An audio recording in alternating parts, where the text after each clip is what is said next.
Hello and welcome to the Deduction, a Tax Foundation podcast. I'm your host, Kyle Hulehan, and today we are back with my co host, Erica York. And today we get to talk about the very fun and very much in the news topic tariffs.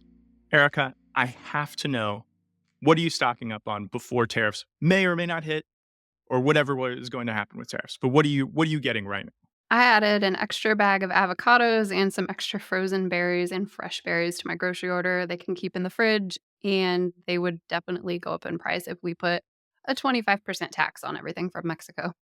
Yeah, I was gonna say my personal my group chat with my closest friends is actually it's all about avocados and tequila because people my age, I guess some of us are still drinking, and also we all need avocado toast. So that's kind of what's going on right now. Everyone's worried about those prices. Mhm.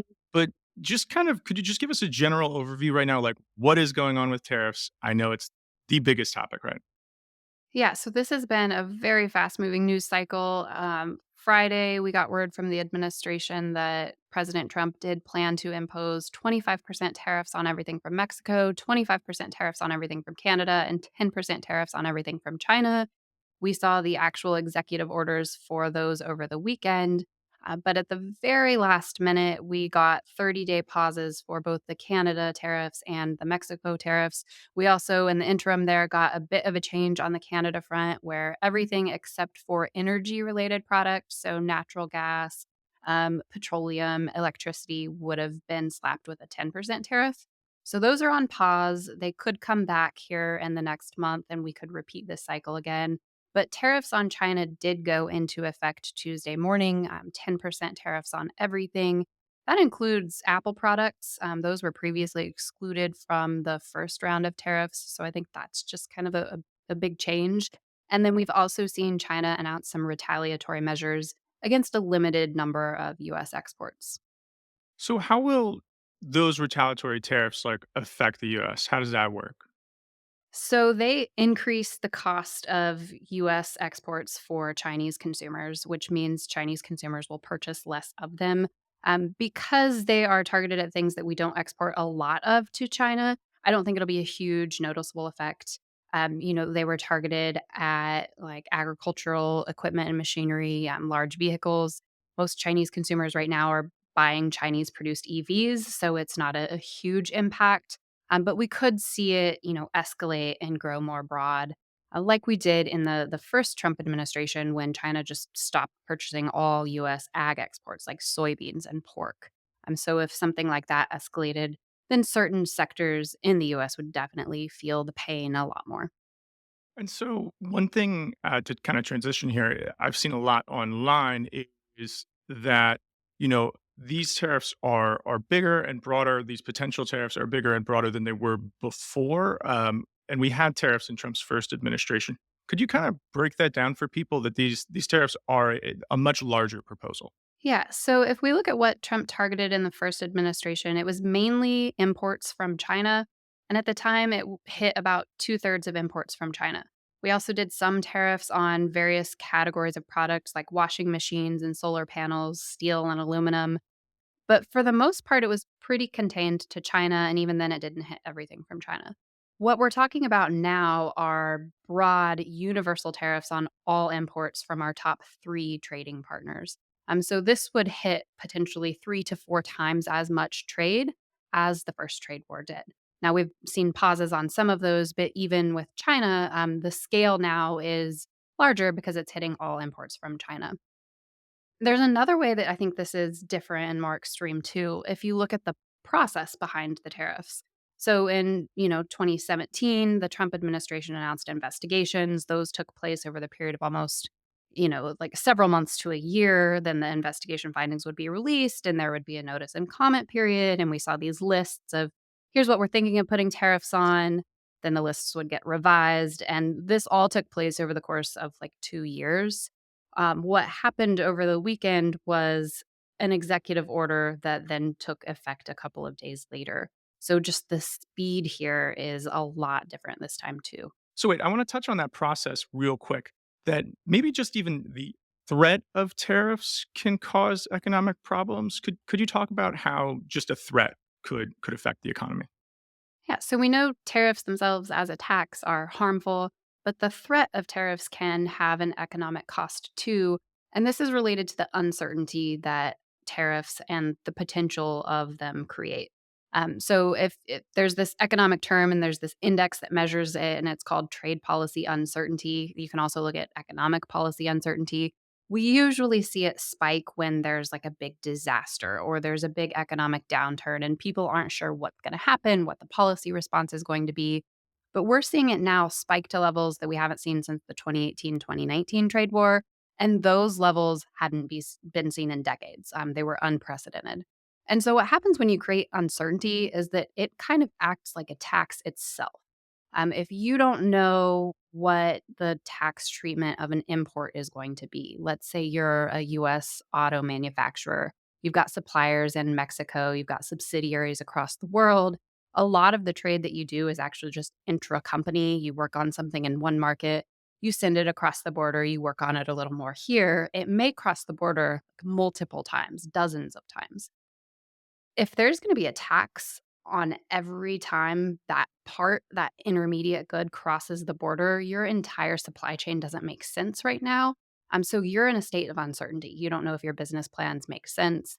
And what we see when uncertainty increases is that investment decreases. And so that's why even if the tariff doesn't go into effect, we can see a negative effect on the economy just through this uncertainty channel. And that can be long lasting. And it can just lead to a higher baseline level of uncertainty.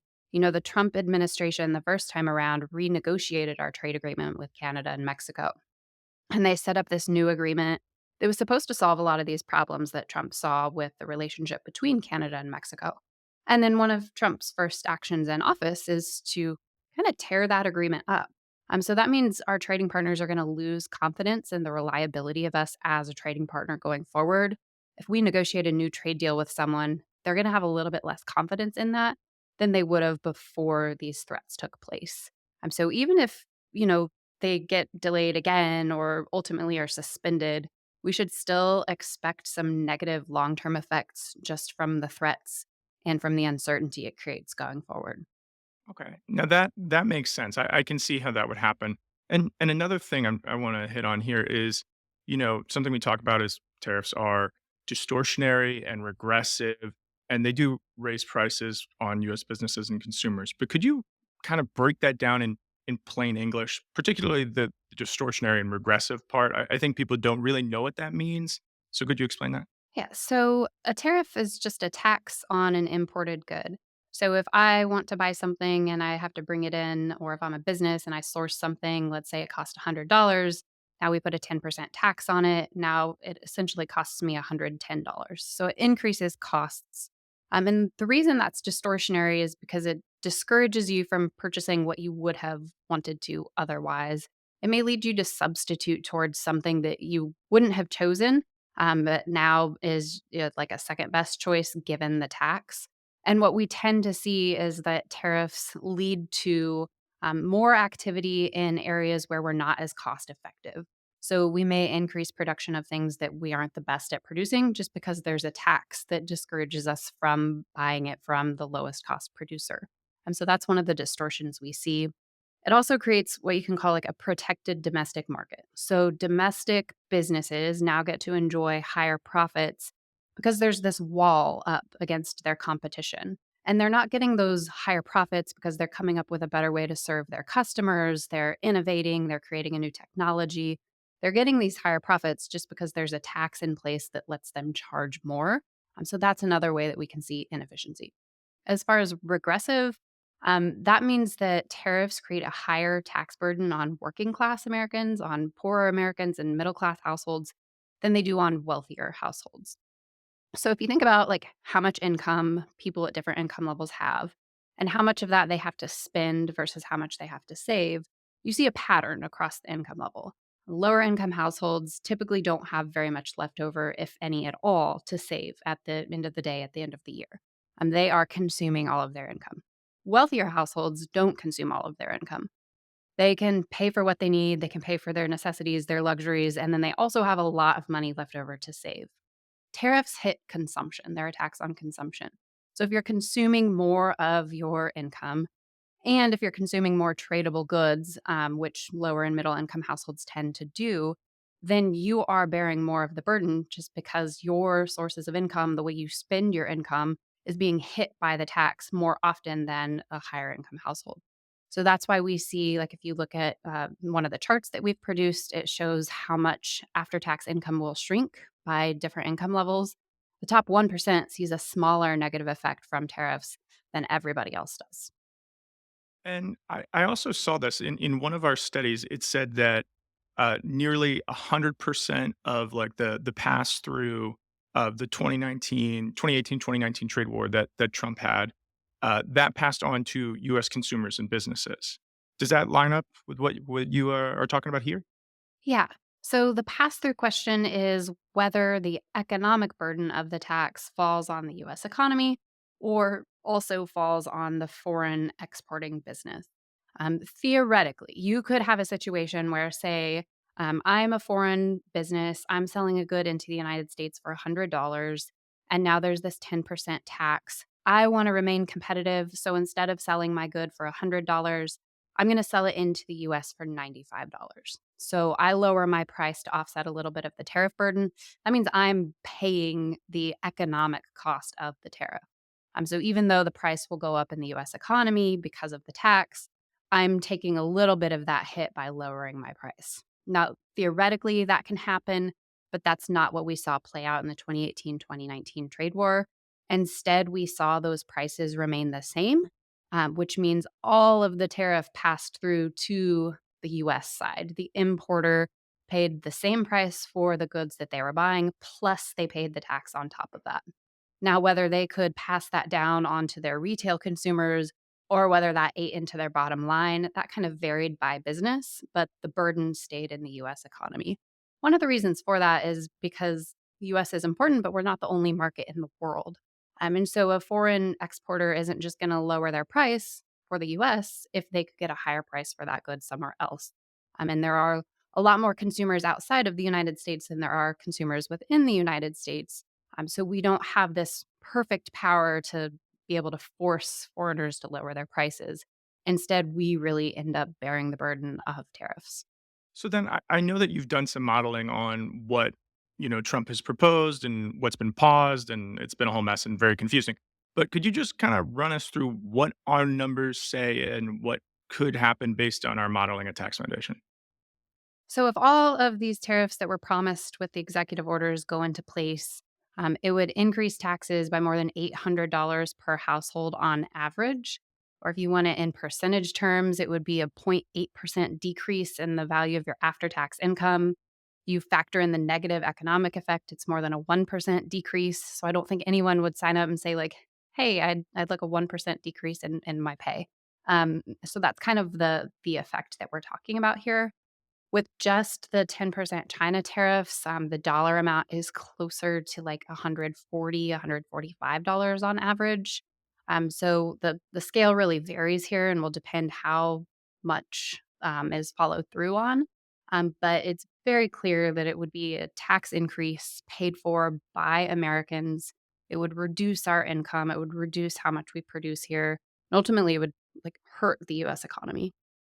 And I think no matter what, Americans want lower prices. We wanted inflation to go down. We wanted all of these things to happen again and again. And tariffs just are not the answer for that. I think that's pretty clear in everything that you're saying. We're not going to get what we're all hoping for from tariffs. That's right. Tariffs aren't going to grow the economy. Tariffs aren't going to lead to lower prices. They will make us poorer. And I think we should also be pretty skeptical of the ability of tariffs to deliver on these other types of policy promises. Even if the goal is negotiation on, like, let's say, a trade deal or negotiation on some other area of policy, it's not really clear that like a tariff is the best answer here. We're threatening a tax on the American consumer that will shrink our economy. Maybe like a diplomatic phone call or some negotiations in good faith could also get to these same, policy objectives and not come with all of the downsides for American consumers. And I think, one thing that's been talked about a lot is replacing the tariff with an income tax, which is makes all of this make even less sense when that's a talking point. So could you just walk us through that? That's kind of the last point that I have here. I'm interested in what you think of that. Yeah, so Trump has talked about tariffs in a couple of ways. Some of them are this like negotiation tool where you threaten them, but you don't really impose them and you get these concessions. The other way he has talked about them is to have them in place permanently and use them to raise revenue to do other things. You kind of can't have both. You have to choose one path to walk down and commit to it. And so if we're not talking about tariffs for negotiation and threat, and we are talking about tariffs for revenue, that comes with some significant downsides and some significant limitations. So, if we just look at how much revenue the income tax raises, it's more than $2 trillion every year. We import about $3 trillion worth of goods every year. And there's just no way to squeeze $2 trillion of revenue out of US imports. So you couldn't make up for the lost revenue if you completely eliminated the income tax. And you really shouldn't even want to. I know there are problems with the income tax. It does discourage work. It's a very complicated tax and it's in need of reform. But replacing it with another tax that's highly distortionary, that creates a larger burden on, lower income households isn't the way to get to income tax reform. And then a special downside of doing tariffs is that they invite foreign retaliation. So you don't just get the negative impact of the tariffs on the US economy, you also get the negative impact of inviting retaliation. Other types of tax reform that actually improve the structure of the tax code don't come with retaliation. So it's not really a fruitful area for reform to say, yeah, we're going to do this swap and rely more on tariffs than we do income taxes. Yeah, and I just want to say, like, to be very generous here and say that, like, maybe some of the things Donald Trump is trying to do, obviously, he's trying to do to benefit America and, our economy and do things. But there's actually a better way to do that. And I know that we've hit on this and our listeners are probably like, we've talked about this, but it's worth pointing out again that there is actually a much simpler way and less distortionary way and less taxing way to do all of this. Yeah, I mean, the goals of like boosting manufacturing, of making the United States an attractive place for investment, those are good goals and we should want to pursue them. And we can do that with reforms to our current tax system. We've talked on and on about full expensing for capital investment. Right now, we actively place a tax burden on investment in factories and machinery and equipment and research in the United States because we deny full deductions for that. And so if we restore full deductions for investment, that only benefits businesses that are investing in the United States, and it creates an incentive to do that. It improves our tax code in competition with China and competition with other countries. So it increases the attractiveness of the US, and it doesn't come with the downsides of starting a trade war. Well, Erica, thank you so much for all of this wonderful information. I know, listeners, I'm sorry if this is a little bit dire or a little bit of a downer. Erica, I just want to toss it back over to you one more time. Is there anything you're working on right now or putting out right now that you want the people to know about? Just check out our tariff tracker. I think we've updated it like 5 times in the past week. So anytime that there's a change in the news, we will reflect that in the tracker and in our estimates and try to keep it as up to date as possible. All right, Erica, thank you for all of your hard work. And before we sign off, if you have any burning questions on taxes or tariffs, you can send them our way. You can drop a comment here on YouTube. I monitor those. You can email us at podcast at taxfoundation.org. You can find us on Twitter at Deduction Pod. Thank you for listening.